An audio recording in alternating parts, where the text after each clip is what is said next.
नमस्कार, आप देख रहे हैं आपका अपना चैनल भिवानी हलचल खबरों के संग में मैं हूं मनोज कुमार। आइए डालते हैं नजर आज के समाचारों पर।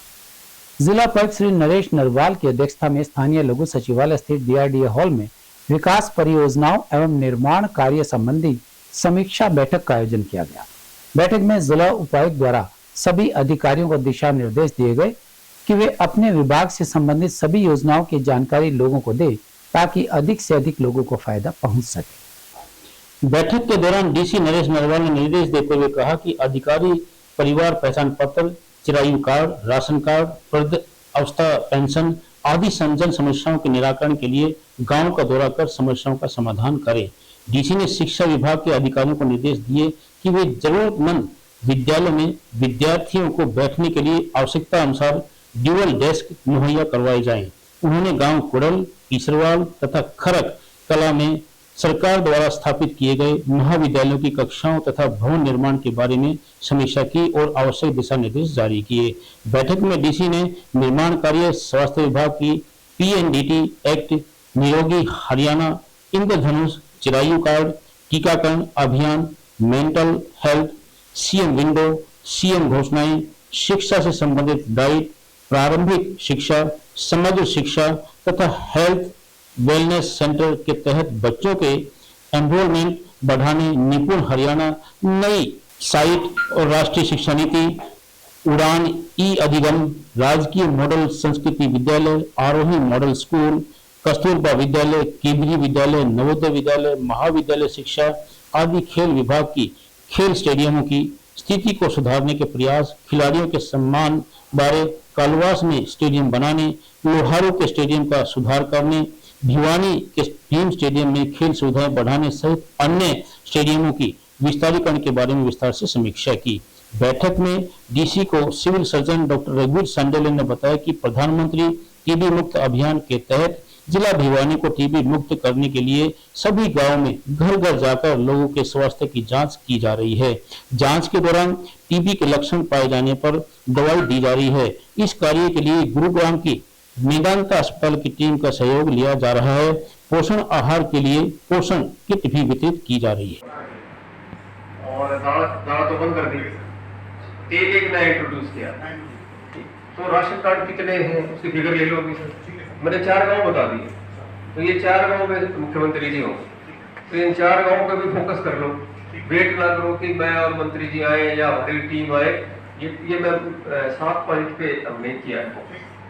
हरियाणा विद्यालय शिक्षा बोर्ड के अध्यक्ष डॉक्टर वीपी यादव एवं सचिव श्री कृष्ण कुमार ने प्रेस वार्ता में बताया कि बोर्ड द्वारा संचालित सेकेंडरी तथा डीएलएड की परीक्षाएं 5 अगस्त तक स्थगित कर दी गई हैं। उन्होंने बताया कि प्रदेश के कुछ जिलों में धारा 144 व कर्फ्यू के चलते 3, 4 व 5 तारीख को होने वाली परीक्षाओं को स्थगित कर दिया गया है। कुछ जिलों में धारा 144 व कर्फ्यू लगने के कारण प्रदेश भर में 3, 4 व 5 अगस्त को हरियाणा विद्यालय शिक्षा बोर्ड भिवानी द्वारा संचालित होने वाली सेकेंडरी और डीएलएड की परीक्षाओं को स्थगित कर दिया गया है। शेष परीक्षाएं पूर्व में निर्धारित तिथि पत्र अनुसार संचालित होगी। परिस्थितियां सामान्य होने पर स्थगित हुई परीक्षाओं का नया तिथि पत्र शीघ्र ही जारी कर दिया जाएगा और इसमें सभी संबंधित परीक्षार्थियों, छात्र, अध्यापक व अभिभावकगण को कहना चाहूँगा कि समय समय पर बोर्ड की आधिकारिक वेबसाइट www.bsech.org.in पर विजिट करते रहें। जो भी नए निर्देश होंगे वो बोर्ड की वेबसाइट पर मिलेंगे। हाल ही में नूह में हिंदू संगठनों पर हुए मामले को लेकर दिनोद गेट स्थित ब्राह्मण धर्मशाला में विश्व हिंदू परिषद व बजरंग दल की बैठक का आयोजन किया गया, जिसके चलते बुधवार को भिवानी के नेहरू पार्क स्थित शहीद स्मारक पर हिंदू संगठन एकत्रित हुए और प्रदर्शन कर दोषियों के खिलाफ कड़ी कार्यवाही की मांग की। सोमवार को नूह जिले में उपजे हालातों के बाद अब इस मामले ने तूल पकड़ लिया है। मामले में दंगाइयों के खिलाफ कड़ी कार्रवाई की मांग करते हुए विश्व हिंदू संगठनों ने प्रदर्शन किया। इसी कड़ी में आज बुधवार को भिवानी के नेहरू पार्क स्थित शहीद स्मारक पर हिंदू संगठन एकत्रित हुए और आम जन ने अपनी दुकानों के शटर गिराकर संगठनों का समर्थन किया और हनुमान चालीसा का पाठ किया गया। इस मौके पर भारी पुलिस बलों की तैनाती की गई थी। वहीं प्रशासन ने आपसी सौहार्द बनाए रखने की अपील की है। प्रशासन का कहना है कि दंगाइयों और भाईचारा बिगाड़ने वालों के खिलाफ सख्ती से निपटा जाएगा। वहीं मंगलवार को दिनौद गेट के निकट ब्राह्मण धर्मशाला में विश्व हिंदू परिषद और बजरंग दल की बैठक का भी आयोजन किया गया था, जिसमें आज के कार्यक्रम की रूपरेखा तैयार की गई थी। इस मौके पर हिंदू संगठनों के पदाधिकारियों ने कहा कि नूंह में हुई आगजनी पत्थरबाजी मामले में दोषियों को गिरफ्तार किया जाए तथा घायलों का उपचार करवाकर मुआवजा दिया जाए। उन्होंने कहा कि ऐसा न करने पर वे बड़ा आंदोलन करने के लिए मजबूर होंगे, जिसकी जिम्मेदारी सरकार की होगी। मेवात के अंदर जो शोभा यात्रा थी उस पे जो हमला हुआ, हम तो उसको एक किस्म का आतंकवादी सोची समझी चाल कहेंगे, जिसमें मैं भी शामिल था खुद। वहां पर हमें 3.5 घंटे तक बंधक बनाया गया और पहाड़ों से फायरिंग की गई। इसमें हमारे भिवानी जिले के 11 कार्यकर्ता घायल हैं, एक कार्यकर्ता को गोली लगी हुई है और पूरे संगठन से हरियाणा से 2 कार्यकर्ताओं का बलिदान हुआ है। तो अब हम सरकार से चेताने के लिए सरकार को एक मांग पत्र सौंपा है, जिसमें हमने कहा है कि जो कार्यकर्ता हमारे घायल हुए हैं, पत्थरबाजी में लगा लो, सीना जब्ती में लगा लो, आगजनी में लगा लो, उन सब कार्यकर्ताओं को 20-20 लाख रुपए मुआवजा दे सरकार। जिनका बलिदान हुआ है उनको 2-2 करोड़ रुपए और उसके परिवार को नौकरी दे सरकार। तीसरा, जितने हमारे वाहन वहां पे एक्सीडेंट किए गए हैं, आग लगाई गई है, जिसमें भिवानी की एक बस और एक वर्ना गाड़ी जिसको पूरी तरह से नष्ट किया गया है, उनकी भी भरपाई होनी चाहिए। और जिन्होंने ऐसा जघन्य कांड सोची समझी साजिश के तहत किया है, उनके ऊपर कार्रवाई होनी चाहिए कि भविष्य में आगे से किसी की हिम्मत ना हो कि इस तरह का सुनियोजित हमला हो। हमारी सरकार से एक मांग और भी है कि वहां पर एक फौज का कैंप बनना था मेवात के अंदर, जो जिहादियों द्वारा रुकवा दिया गया था पिछले 7-8 साल से। हम सरकार से मांग करेंगे कि वो कैंप वहीं पे बनना चाहिए। अगर मेवात के हिंदू को सुरक्षित करना है तो उस कैंप की बहुत बड़ी आवश्यकता है, नहीं तो वहां पर हिंदुओं का कत्लेआम होगा और कोई इसको रोक नहीं पाएगा, क्योंकि हमने ये सब अपनी आंखों से ये मंजर देखा है। गत 31 जुलाई को जो मेवात पर धर्म यात्रा के ऊपर अधर्मियों द्वारा हमारी यात्रा को खंडित करने का जो कुत्सित प्रयास किया गया है, उसमें हमारे कार्यकर्ताओं की हत्या हुई है, निर्मम हत्या हुई है। उसके बाद वहाँ तमाम हिंसा हुई है। हिंदू जनमानस अपने आप को खतरे में महसूस कर रहा है। उसके विरोध में आज विश्व हिंदू परिषद बजरंग दल के नेतृत्व में एक ज्ञापन हम माननीय डीसी महोदय को देने जा रहे हैं। उसके संदर्भ में हम यहाँ एकत्रित बजरंग दल का हरियाणा प्रांत विद्यार्थी प्रमुख को अभी परसों मेवात के अंदर हमारी धार्मिक यात्रा निकल रही थी, उसके ऊपर वहाँ के लोगों मुस्लिम समाज ने हम पे हमला किया, गोलियां चली, पत्थर मारे गए, 70 गाड़ियां हमें जला दी गई। वहाँ पे 3 कार्यकर्ता हमारा पे शहीद हो गए, अपना बलिदान दिया वहाँ पे। उसके विरोध में पूरे देश के अंदर बजरंग दल स्वर्ग वो उत्तरा विरोध जता रहा है अपना। आज जो प्रशासन यहाँ पे इकट्ठा हो रखा है इतना, अगर इसका आधा प्रशासन यहाँ पे होता तो हालत बिगड़ते ही नहीं। वहां पे हम पे बम से हमला किया गया, हम पे पेट्रोल बम मारे गए, हम पे गोलियां चली। सीआईडी क्या कर रही थी वहां पे? ये सब एक दिन में नहीं हो सकता। छतों पे बम आए, छतों पत्थर आई, प्रशासन क्या कर रहा था? क्या प्रशासन सो रहा था वहां पे? ये हमें मरने का पे छोड़ दिया था। ये सवाल प्रशासन पर है। जो 31 जुलाई को जो कार्य था, मतलब कार्यपूर्ण, जो एक बिल्कुल गलत तरीके से जो उन्होंने हम पे हमला किया, कहते हम तैयारी से जाते तब हम पे हमला करते तो देखते, वहां पे माताएं बहनें थी, उनको टारगेट करके उन्होंने हमला किया। तो जो बिल्कुल कार्यपूर्ण था वो हमला था।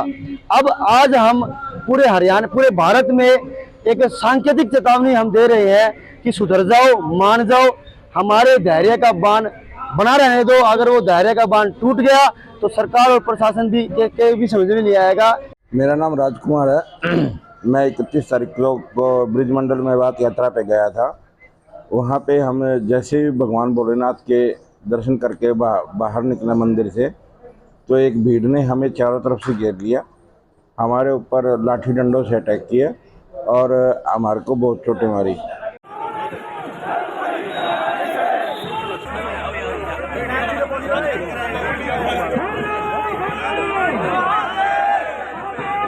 नूंह मामले को लेकर जो प्रदर्शन किया गया है, इसमें इनकी मांगे हैं कि इनके जो भी व्यक्ति घायल हुए हैं उनका उचित इलाज किया जाए, उनको मुआवजा दिलवाया जाए। कुछ इनके वाहन क्षति उनका रिपेयर संबंध में भी इनकी मांगे इस तरह में की गई है। संवेदनशील क्षेत्र है, उनमें उचित डिप्लॉयमेंट कर दिया गया है और सोशल मीडिया वगैरह पे हमारी पूरी पैनी नजर रखी हुई है कि कोई भी व्यक्ति इस प्रकार से अगर सांप्रदायिक भावनाएं भड़काने का प्रयास करता है तो उसके खिलाफ कठोरतम कार्रवाई की जाए। भिवानी जिले से कोई घायल भी हुए सर इस मामले में? भिवानी जिले से एक व्यक्ति घायल हुए हैं।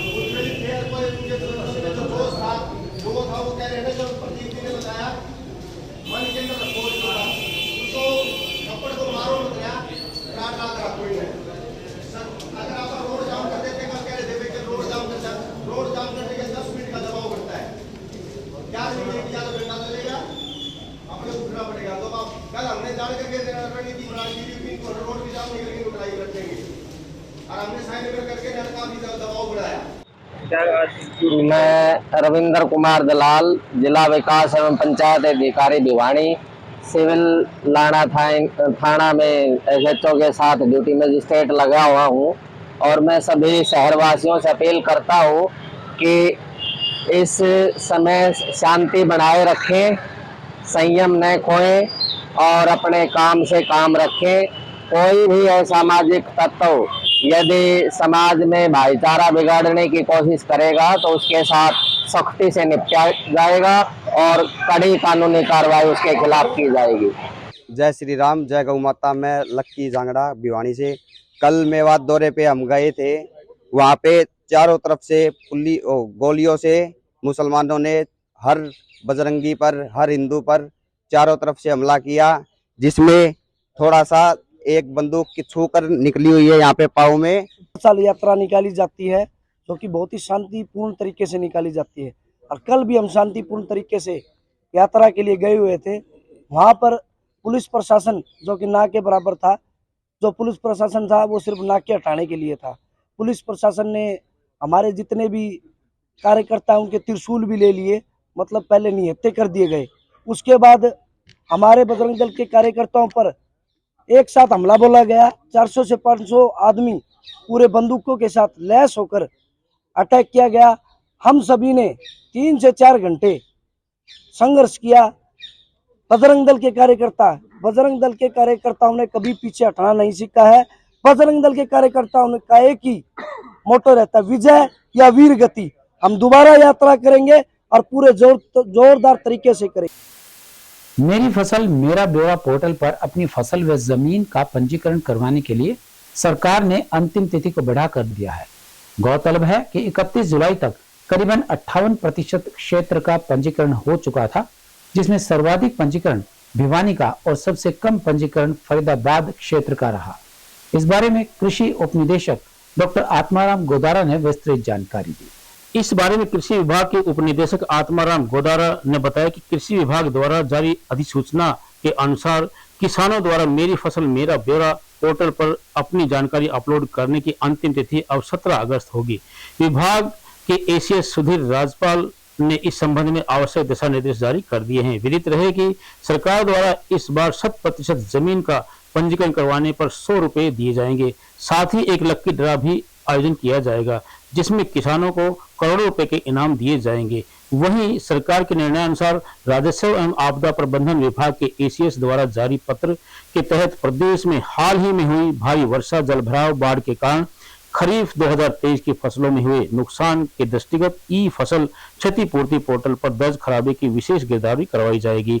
जिले के राजस्व अधिकारियों को निर्देश दिए हैं कि वे अपने अपने क्षेत्र में हाल ही में दिनों में हुई बरसात, जलभराव, बाढ़ के कारण खरीफ 2023 की फसलों में हुए नुकसान के दृष्टिगत ई फसल क्षतिपूर्ति पोर्टल पर दर्ज खराबे का आकलन करके ई फसल क्षतिपूर्ति पोर्टल पर दर्ज खराबे की निर्धारित समय सीमा में विशेष गिरदावरी तुरंत प्रभाव से करके सरकार की हिदायत अनुसार ई फसल क्षतिपूर्ति पोर्टल पर अपलोड करवाना सुनिश्चित करें। धान का एरिया हमारा 55,000 एकड़ एरिया इस बार खरीफ में लोगों ने रोपाई की है धान की, और कॉटन का एरिया हमारा इस बार बढ़ा है। पिछले बार हमारा 2,20,000 एकड़ एरिया था, तो इस बार हमारा 2,65,000 एकड़ एरिया हो चुका है। और अभी तक के कपास की अच्छी फसल है, किसी तरह की कोई बीमारी नहीं है। और क्योंकि लगातार मई और जून में जो बारिश हुई है, इसका कपास की फसल को बहुत फ़ायदा हुआ है। इसमें ना तो कोई वाइट फ्लाई है, ना तेला है, ना चेपा है, ना कहीं कोई और जो रस्ट सब कीड़े होते हैं वो है। तो हमारी कपास की अच्छी फसल है। और इस बार मूंग की भी हमारी लगभग 33,000 एकड़ बिजाई की गई है। और जहाँ तक बात करें फॉडर की 21,000 हमारा चारे की बिजाई की गई जो पशुओं के लिए ज़रूरी है। और गंवार का एरिया भी हमारा लगभग 55,000 एकड़ एरिया गंवार का है। कुछ एरिया रेन फेड एरिया है, उसमें जैसे बारिश होती है तो किसान भाई गंवार की बिजाई कर देते हैं। तो इस तरह हमारा खरीफ का एरिया है और बहुत अच्छी फसल है। और अब बात रही मेरी फसल मेरा ब्यौरा पर पंजीकरण की, तो सरकार ने अभी इसकी तिथि बढ़ा दी है। 17 अगस्त तक किसान भाई मेरी फसल मेरा ब्यौरा पर पंजीकरण करा सकते हैं। किसी भी फसल की बुआई की हो उसका पंजीकरण अवश्य करवाएं, क्योंकि सरकार ने सभी स्कीमें मेरी फसल मेरा ब्यौरा पोर्टल से लिंक कर दी है। कोई भी किसान है किसी भी स्कीम का अगर फ़ायदा लेना चाहता है तो उसको सबसे पहले मेरी फसल मेरा ब्यौरा पर आपको पोर्टल पे पंजीकरण कराना पड़ेगा। अगर आपका पंजीकरण नहीं है तो आप किसी भी स्कीम का लाभ नहीं ले पाएंगे। तो इसलिए किसान भाइयों से हमारा निवेदन है कि ज़्यादा से ज़्यादा पंजीकरण करवाएं अपनी ज़मीन का।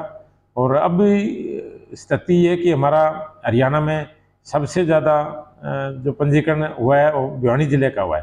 तो क्रॉस 4 लाख से एकड़ से पंजीकरण गया है, लगभग हमारा 60% एरिया कवर हो गया है इसमें। और 17 अगस्त अंतिम तिथि दी है सरकार ने। तो किसानों से यही प्रार्थना है कि आप जल्दी से जल्दी अपना पंजीकरण करवा लें, ताकि MPMV स्कीम है, मेरा पानी मेरा बरस स्कीम है, यहाँ लगभग 3,000 एकड़ का टारगेट दिया हुआ है। धान छोड़कर कोई भी किसान दूसरी फसल लगाएगा, जैसे आप गुवार लगाओ, मूंग लगाओ, हरा चारा बो, कपास बो, तो आपको 7,000 रुपये एकड़ के किसान को प्रोत्साहन राशि उसके खाते में सीधी डाली जाएगी। बारिश काफ़ी अच्छी हुई है। और भिवानी ज़िले की जहाँ बात करें तो हमारे अब तक लगभग 250 mm बारिश हो चुकी है, जो कि और सालों से ज़्यादा है और समय समय पर होती रही है। इसलिए हमारा कपास का जो एरिया है वो पिछले बार की अपेक्षा काफ़ी बड़ा है। पिछले बार हमारा 2,20,000 एकड़ एरिया था, इस बार बढ़कर हमारा 2,65,000 एकड़ एरिया हो गया। बढ़ने का मुख्य कारण यही है, एक तो अब की बार लगातार बारिश होती रही है, हर 5 दिन 7 दिन में बारिश हो जाती है, तो कपास की फसल को किसी भी कीड़े और बीमारी की दिक्कत नहीं हुई, बहुत अच्छी फसल है। एक पिछले बार कपास का जो भाव था, रेट भी था, वो MSP से काफ़ी ऊपर रेट रहा है, लगभग 8,000 के आसपास कपास बिकी है किसानों की, और प्रोडक्शन भी ठीक हुआ है। तो किसान भाइयों की इसमें रुचि बढ़ी है कपास लगाने में। और दूसरा तीसरा कारण ये है इसका कि जो फसल बीमा है, अगर नुकसान होता है किसी भी किसान का कपास की फसल में किसी बीमारी से, कीड़े से, और उस गांव की औसत उत्पादन अगर कम आती है तो उसका बीमा क्लेम भी बहुत अच्छा बन जाता है। लगभग 20-25 हज़ार रुपये एकड़ के बीमा कंपनी ने सरकार की मदद से दिया है किसानों को। और पिछले खरीफ का हमारे भिवानी ज़िले का लगभग 365 करोड़ रुपया बीमा जो किसानों को दिया गया। इस वजह से हमारा कपास का एरिया इस बार काफ़ी अच्छा हुआ है। आम जन को जागरूक करने के उद्देश्य से भिवानी शहर में बुधवार को 11 हरियाणा बटालियन ने बेटी बचाओ बेटी पढ़ाओ के स्लोगन के साथ रैली निकाली। रैली का आयोजन बटालियन के CEO के निर्देश के अनुसार किया गया, जिसमें NCC और स्कूली बच्चों ने भाग लिया और रैली के माध्यम से आम जन को जागरूक किया। इस अवसर पर बटालियन अधिकारी जोगिंदर सिंह ने बताया कि स्कूली बच्चों के माध्यम से बेटी बचाओ बेटी पढ़ाओ रैली का आयोजन किया गया है। बेटियों को लड़कों की तरह से तवज्जो दें। उन्होंने कहा कि लड़कियों को लड़कों की अपेक्षा कम ना समझें, उनका पालन पोषण लड़कों के जैसा ही करें और समाज में फैले लड़का लड़की के भेदभाव को दूर करने व समाज में जागरूकता लाने के लिए भिवानी शहर में रैली निकाली गई। वहीं छात्रा अनु ने बताया कि लड़कियों को कमजोर न समझें, लड़कियां आज किसी भी क्षेत्र में कम नहीं हैं, चाहे वह शिक्षा का क्षेत्र हो या खेल, हर क्षेत्र में लड़कियां आज लड़कों के बराबर ही नहीं बल्कि उनसे आगे बढ़ रही हैं। बेटी बचाओ बेटी पढ़ाओ, बेटी बचाओ बेटी पढ़ाओ, बेटी बचाओ बेटी पढ़ाओ, बेटी बचाओ बेटी पढ़ाओ, बेटी बचाओ बेटी पढ़ाओ, बेटी बचाओ बेटी पढ़ाओ। चलो आगे ले लेंगे, बेटी पढ़ाओ, आगे रोक लेना सर थोड़ी सी। भारत माता की जय, भारत माता की। मेरा नाम हवलदार जोगिंदर सिंह, 11 हरियाणा बटालियन भिवानी से हम तल्लुकात रखते हैं। और हमारे CO साहब के दिशा निर्देशों के अनुसार बेटी पढ़ाओ बेटी बचाओ भिवानी शहर के अंदर सभी लोगों को जागरूक करते हुए ये हम एक आयोजन किया है रैली का। बच्चों का साथ लेते हुए सबको समाज की मतलब की जो बेटी है उसको बच्चों की तरह, अपने बेटों की तरह बराबरी दी जाए। क्या नाम बेटा? मेरा नाम अनु है। मैं गवर्नमेंट मॉडल संस्कृति सीनियर सेकेंडरी स्कूल भिवानी से हूँ। और क्या बोलना है? क्या कहिएगा जो आप लोग रैली निकाली जा रही है, इस समय तक किस प्रकार की रही? आज हम एनसीसी बटालियन की तरफ से बेटी बचाओ बेटी पढ़ाओ की तरफ से रैली निकाल रहे हैं, ताकि सभी को हम जागरूक कर पाए, ताकि सभी बेटी बचाओ बेटी पढ़ाओ। सभी मेरा यही कहना है कि बेटी को कमजोर नहीं समझा जाना चाहिए। बेटियां कम नहीं है लड़कों से, बेटियां भी वो हर काम करती है जो बेटे कर सकते हैं। अपनी मांगों और अपने हक की लड़ाई के लिए राज्य इकाई के आह्वान पर 2 अगस्त को डिप्लोमा इंजीनियर्स एसोसिएशन भी एक दिन की सांकेतिक हड़ताल पर चली गई। जन स्वास्थ्य विभाग के कर्मचारियों ने बताया कि सरकार की हठधर्मिता एवं नीतियों के चलते हर कैटेगरी धरना प्रदर्शन को मजबूर है और सरकार किसी की भी सुनवाई नहीं कर रही। हाल ही में 19 जुलाई को सभी जिला उपायुक्तों के माध्यम से माननीय मुख्यमंत्री के नाम ज्ञापन 24 व 25 तारीख को काला रिबन सहित कार्य कर अपना विरोध प्रदर्शन जताया और 26 व 27 तारीख को पेन डाउन स्ट्राइक के बाद सरकार के कान पर जू नहीं रहेंगी और इसी के चलते बुधवार को सभी विभागों के इंजीनियर्स द्वारा एक दिन की सांकेतिक हड़ताल भी की गई। अगर फिर भी सरकार की ओर से कोई संतोषजनक कदम नहीं उठाया तो आगामी 6 अगस्त को होने वाली राज्य कार्यकारिणी की बैठक में कोई ठोस निर्णय लिया जा सकता है, जिसकी सरकार खुद जिम्मेदार होगी। जावला ने बताया कि हमारी क्लास विकास कार्यों व रचनात्मक कार्य के विश्वास करने वाली तथा सरकार की जनहितैषी योजनाओं को जन जन तक पहुंचाने में अपने सभी निजी कार्यों में परिवार को छोड़कर दिन रात लगी रहती है। हम अपने फर्ज के प्रति पूरी ईमानदारी व वफादारी से कार्य करते हैं तथा इसके साथ साथ हम अपने हकों के लिए भी पूर्णतया जागरूक हैं। उसको प्राप्त करने के लिए सरकार से सौहार्दपूर्ण वातावरण में बात करना चाहते हैं, मगर सरकार हमारे मुंह में उंगली देकर हमारे दांत गिनना चाहती है, जिसका समय आने पर मुंह तोड़ जवाब देने को वो मादा रखते हैं। मैं बीके चावला जे पब्लिक हेल्थ और हमारे स्टेट सेक्रेटरी। आज हमारी काफ़ी मांगे थी, काफ़ी लंबे समय से चली आ रही थी और सरकार को बार बार मेमोरेंडम आदि दे के हम स्टेज तक सरकार ने मजबूर कर दिया हमें आने के लिए। बड़ी मेहनत का कौम हमारी, रचनात्मक कार्यों में विश्वास करने वाले सारे इंजीनियर साथी हैं। छुट्टी वाले दिन भी, रात को भी, दिन को भी, होली दिवाली सभी हमारी सरकारी कार्यों में जन हित के कार्यों में बताते हैं।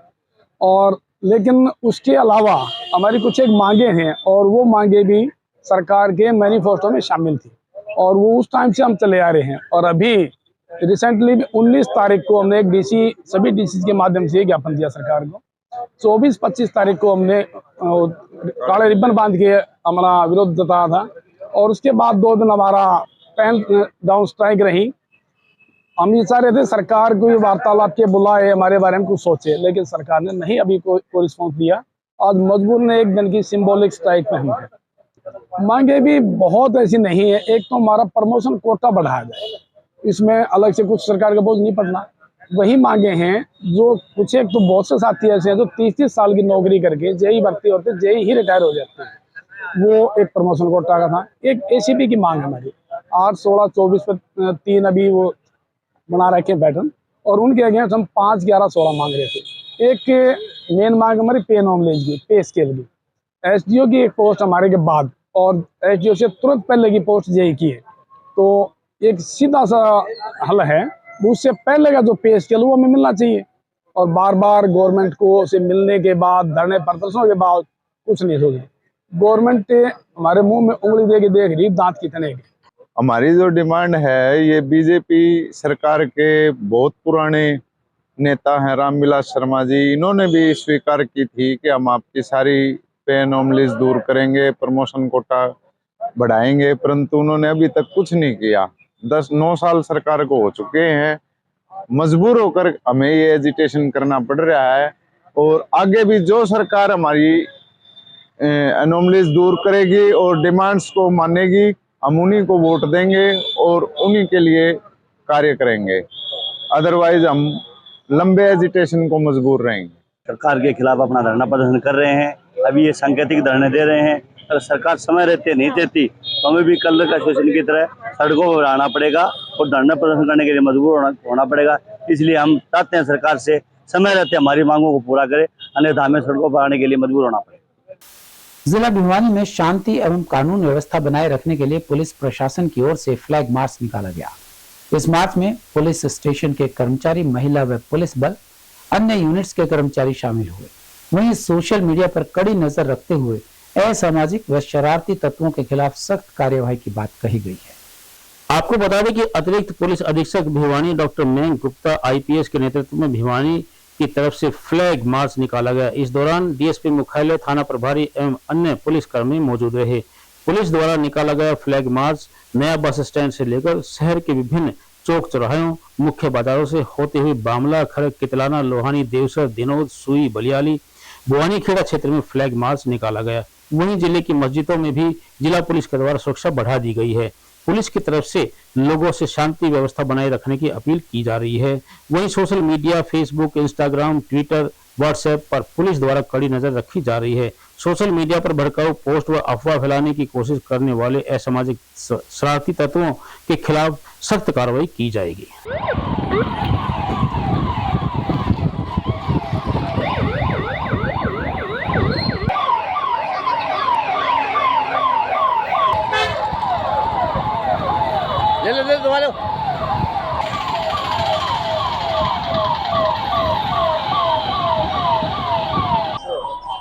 ये फ्लैग मार्च किया जा रहा है भिवानी जिला के भिन्न भिन्न इलाकों के अंदर। इलाका थाना भिवानी शहर व अन्य इलाकों में फ्लैग मार्च किया जा रहा है शांति कायम करने के लिए। सर, क्या अपील करना चाहेंगे आम जनता से? आम जनता से ये अपील करना चाहेंगे कि उनको कोई अराजकता फैलाने वाले असामाजिक तत्व किसी किस्म की अफवाह फैलाते हैं और समाज में जो है वो माहौल ख़राब करते हैं, तो उनके बहकावे में ना आए और शांति बनाए रखें। बाकी निपटने के लिए पुलिस जो है वो तैयार है।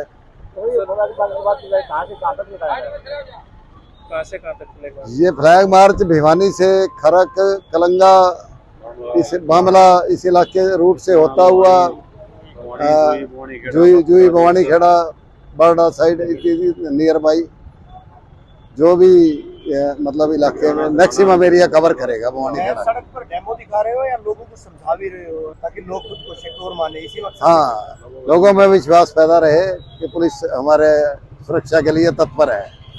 अगर कोई ऐसा मामला आता है तो पुलिस से किस तरह से संपर्क किया जा सकता है, कैसे हेल्प हो सकती है इस तरह? तो हमारे वो जगह जगह सूचना के हमारे पास 112 के और गाड़ियां काफ़ी एक तंत्र है छोड़ा हुआ है, जो किसी भी समय उसको कॉल करके बता के पुलिस 24 घंटे के लिए अलर्ट है। क्या सेंसिटिव और हाइपर सेंसिटिव ऐसे जो जगह हैं वो? हाँ, वो कुछ चिन्हित किए हैं, उन्हीं इलाकों के मद्देनजर ये रूट अरेंजमेंट किया गया है। तो वहाँ भी कोई अतिरिक्त पुलिस बलों की तैनाती? अगर अलग से नियुक्ति है जो बिल्कुल एक्टिव, छुट्टियां बंद कर दी गई हैं और राइडर, पीसीआर जो भी हमारे पास रूट पे तंत्र है वो एक्टिव मोड में ला दिया है उसको। भिवानी के हुड्डा सेक्टर 13 में पिछले लंबे समय से सेक्टर वासियों की समस्याएं बढ़ती ही जा रही हैं। इन समस्याओं के समाधान के लिए सेक्टर वासी बार बार अधिकारियों व संबंधित विभागों को अवगत करवा चुके हैं, लेकिन उन्हें इसकी कोई परवाह नजर नहीं आ रही है। यहाँ वृद्धाश्रम भवन से लेकर सड़कों की हालत खराब है, तो बारिश का पानी व सीवरेज के पानी की समस्या भी खड़ी ही रहती है। सेक्टर 13 की the Bhiwani resident welfare association के पदाधिकारी प्रधान रामकृष्ण शर्मा के नेतृत्व में बुधवार को भिवानी के अतिरिक्त उपायुक्त अनुपमा अंजलि को 7 सूत्रीय मांग पत्र सौंपने पहुंचे तथा जल्द से जल्द समस्याओं के समाधान की गुहार लगाई। मांग पत्र के माध्यम से एसोसिएशन के प्रधान रामकृष्ण शर्मा ने शहर का पोष इलाका माने जाने वाले सेक्टर 13 के प्रदेश पर ही पिछले 7 वर्षों से डंपिंग यार्ड बना हुआ है, जिसके कारण न केवल सेक्टर वासियों बल्कि राहगीरों को भारी दुर्गंध झेलनी पड़ती है तथा बारिश के मौसम में तो यहाँ स्थिति और भी दयनीय हो जाती है। सेक्टर 13 का वृद्धा आश्रम भवन जर्जर हालत में है तथा वृद्धा आश्रम का अगला हिस्सा कभी भी गिर सकता है। उन्होंने बताया कि वृद्ध आश्रम में रोजाना सैकड़ों बुजुर्ग आते जाते हैं तथा यहाँ सैर करने के अलावा बैठकर अखबार भी पढ़ते हैं। यही नहीं, यहाँ पर कार्यरत चतुर्थ श्रेणी कर्मचारी का वेतन भी पिछले 1.5 वर्ष से अटका पड़ा है, जिसके कारण वह अत्यंत परेशान है। शर्मा ने सेक्टर वासियों को अनाउंसमेंट की राशि की कम दी जा रही है तथा दोनों सेक्टर्स में सीवरेज, वर्षा के पानी की निकासी, सड़कें व पार्कों की स्थिति भी दयनीय है। उन्होंने बताया कि इन समस्याओं के समाधान की मांग को लेकर वे कई बार मांग पत्र सौंप चुके हैं, लेकिन आज तक कोई इनका समाधान नहीं हुआ है। एडीसी मोदी से मिलने के लिए आए थे। उन्होंने 1 हफ्ता पहले टाइम दिया था 11 से 12 बजे मिलने का। उसमें हमारी ये 5 मुख्य समस्या हैं। नंबर 1 तो हमारी समस्या ये है कि जो ही सेक्टर 13 में एंट्री करते हैं वहाँ पर कूड़ादान बना हुआ है, इतनी बदबू आती है, आने जाने वाले लोगों के लिए दुर्गंध का घर बना हुआ है। गाय वगैरह भी वहाँ पर घूमती फिरती रहती हैं। इसलिए हम इनसे पहला ये निवेदन करेंगे कि तुरंत प्रभाव से वो डंपिंग पॉइंट हटाया जाए।